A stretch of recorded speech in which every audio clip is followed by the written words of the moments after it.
Hi. Yes, I'm playing with my hair, and to that effect I have one of the bows that I recently got from Seoul, South Korea. They are very cute. They have a wire inside, and you can fiddle around with them and use them for ponytail stuff and all kinds of neat stuff. Got it on eBay. Okay. So, this is a video about breast augmentation, mistakes, and regrets. So, for those of you who are contemplating breast surgery, like I am,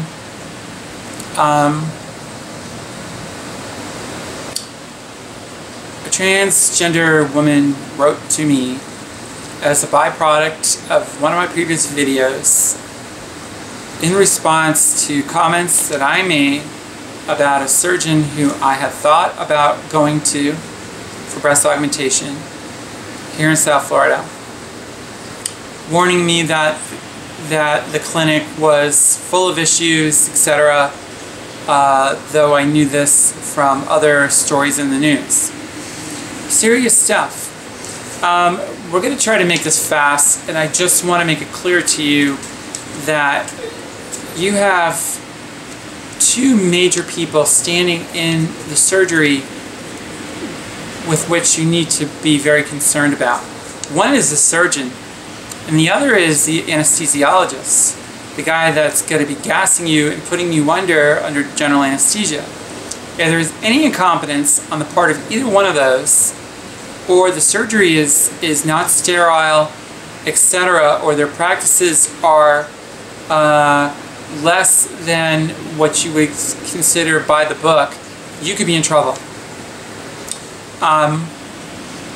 You may think this is the most absurd thing you've ever heard, but if I were you, to ensure you get the size implants you discussed, you put the picture that you want to look like in the hands of your surgeon, and if it's been discussed already as to what exact implant you're supposed to get, you take a black magic marker, indelible, and you write on your stomach that part number and the manufacturer name. And if there's any question, they're going to see that. I have seen cases where girls have gotten implants they did not ask for, way larger, or potentially smaller, but in this case, way larger, more than double. The girl asked for $350, she got $750. Now, you may think, wow, that's the best thing in the world because you got more than you bargained for. Well, maybe. It probably would have worked out for me because I'm a 40-inch band, and a 750cc implant is not too far from what I'm after, a bit on the low side, and I've actually readjusted my expectations of what I think I want to get based on what I've seen from this girl, in that she is a 25-inch waist, and they tried to basically shove these enormous 750cc implants into her very small frame. And as you all know, breasts are more or less round, and mathematically you are not going to get a square peg of an X dimension or a round peg of an X dimension into a hole that is a lot smaller than what you're holding in your hand to try and stick in the hole. You got it? It's like, if the hole is like this, you're not going to get an object this big into it, okay?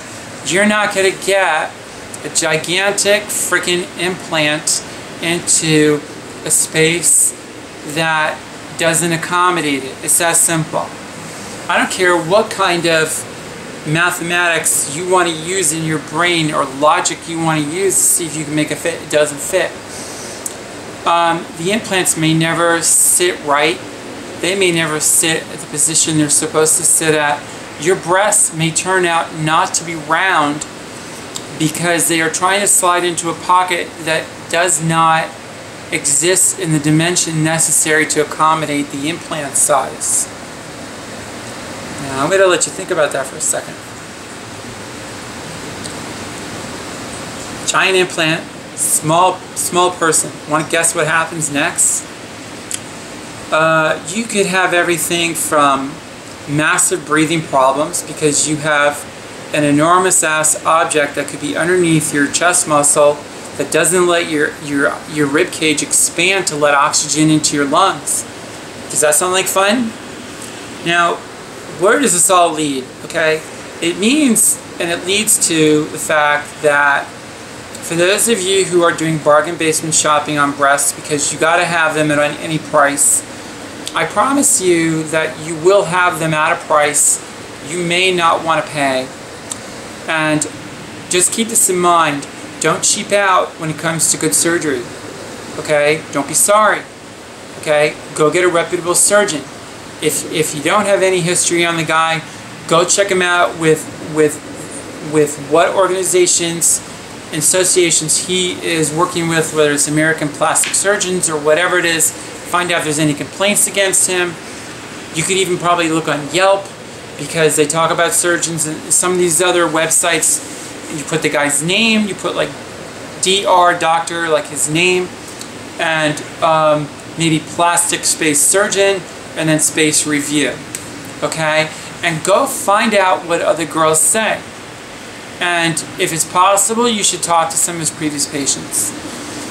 And you want to hear it. And you know, if you're transgender, which I'm assuming you are, you should be asking the doctor what experience he has with transgender girls. And, you know, just make sure your consultation when they determine what size implant you should be getting, especially if you're completely clued out as to, or clueless as to what you should be getting, that the consultation is thorough and that they are virtually 100% confident that they have the right implant chosen for you. Have a great day. This is where it's at. There are all kinds of potential issues associated with failures in breast augmentation surgery. There's capsular contracture, which is basically scarring and contracture of the pocket. You end up with what's called double bubble. And you can look these up. Double bubble. Just like it sounds, like boil, boil, trouble, whatever. I don't know how that goes. But it's double bubble.